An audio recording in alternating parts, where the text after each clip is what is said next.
इतनी लंबी लड़ाई लड़ने के बाद एक बहुत बड़ी जीत मिली है मुझे, और इसके सारे श्रेय जो है हमारे honourable justice Ajay Kumar Mukherjee sir को जाता है। मैं बहुत थैंकफुल हूँ कि उन्होंने अपनी कृपा दृष्टि मेरे ऊपर और मेरी बच्ची पे दिया और हमारे फ्यूचर को सिक्योर किया। और इस जिद्दोजहद की लड़ाई में अगर मुझे इम्तियाज़ अहमद, हमारे एडवोकेट जो हैं, इम्तियाज़ भाई अगर हमारा साथ ना देते, अगर इतनी लॉयलिटी के साथ और दिलेरी के साथ अगर नहीं वो लड़ते, मूव नहीं करते, तो शायद मैं ये विक्ट्री मैं हासिल नहीं कर पाती।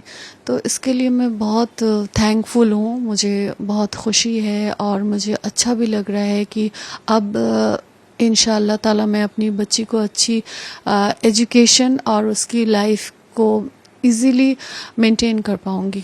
ये जो आप लोगों का इंटरिम मेंटेनेंस का अमाउंट जो मिला है, पहले भी मिलता था, वो कम था, अभी बढ़ा है जी, इस अमाउंट से आप सेटिस्फाइड हैं पूरी तरह? अगर हम देखें तो शमी अहमद जो लाइफ लीड करता है, जो स्टेटस वो मेंटेन करता है, जो उसकी अर्निंग है, उस हिसाब से ये अमाउंट कुछ भी नहीं है। और हमने जो अमाउंट हमने कोर्ट से अप्लाई किया था, तो वो अमाउंट 10 लाख थे और वो 7 साल पहले के डिमांड की हुई अमाउंट थी वो। तो उस हिसाब से अभी महंगाई भी बढ़ गई है, शमी अहमद की इनकम भी बढ़ गया है और शमी अहमद जो स्टेटस से लाइफ लीड करेंगे वो मुझे और मेरी बेटी को भी हक है, राइट है वही स्टेटस मेंटेन करने के लिए। तो उस हिसाब से ये अमाउंट अच्छी है लेकिन कम है। तो क्या और बढ़ाने के लिए आपकी कोई अपील होगी कोर्ट में? मैंने सोचा तो है, अब मैं अपने लीगल एडवाइज़र्स मिस्टर इम्तियाज भाई और दीपक जी हैं, मृगांको मिस्त्री हैं, इन लोगों ने मुझे बहुत सपोर्ट किया। थैंक यू बोलना चाहूँगी मैं इन तीनों को, और इन लोगों से एडवाइस लेकर ही मैं नेक्स्ट स्टेप लूँगी इंशाल्लाह। जनरली क्या होता है कि शादी हुई, तलाक हुई और जब ये मेंटेनेंस की बात होती है तो हस्बैंड की तरफ से तो मिला, लेकिन अगर आपकी अपनी इनकम के बारे में बात करूँ तो आपकी बेटी भी है कि आप खुद भी कुछ आपका है ओकेशन प्रोफेशन कि आप ये कह सके कि आई एम इनफ खुद अपना खर्चा उठाने के लिए?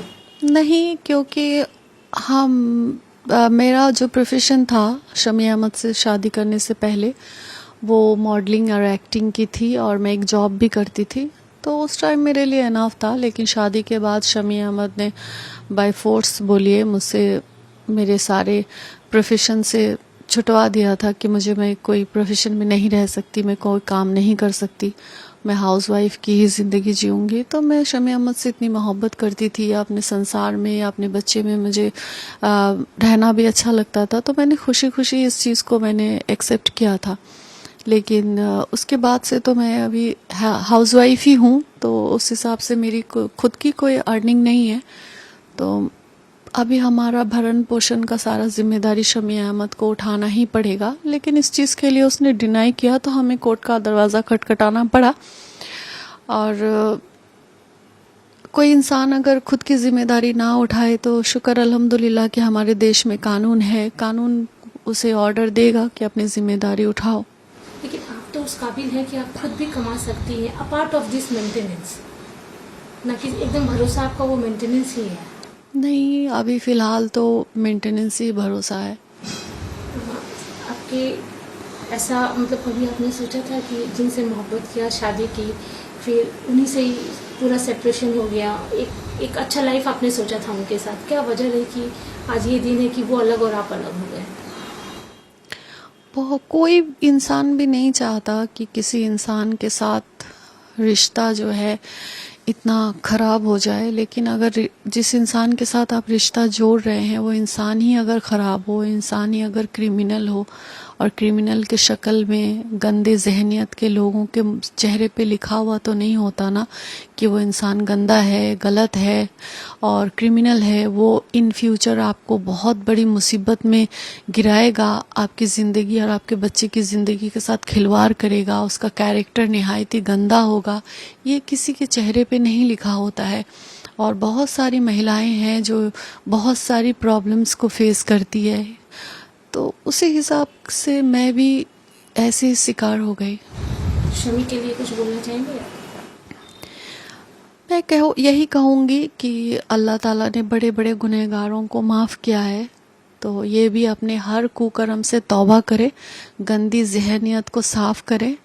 और एक जानवर जो होता है, जिन जानवरों को सेंस नहीं होता है कि क्या भला है क्या बुरा है, वो जानवर भी अपने बच्चे को प्रोटेक्शन देती है या देता है। तो उस हिसाब से शमी अहमद जानवर से भी गया गुजरा हो गया है, जिसे अपनी बच्चे की प्रोटेक्शन, अपनी बच्चे की फ्यूचर, अपनी बच्चे की मोहब्बत उसे नहीं दिखाई दे रही है।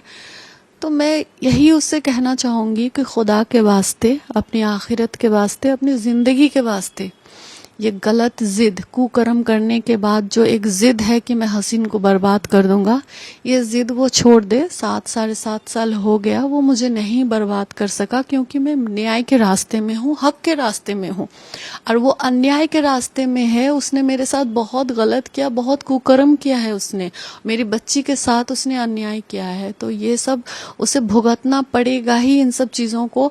और अभी भी अगर वो नहीं सुधरा तो इसकी ज़िंदगी भी जहन्नुम बनेगी इंशाअल्लाह, और आखिरत भी उसकी जहन्नुम बनेगी इंशाअल्लाह।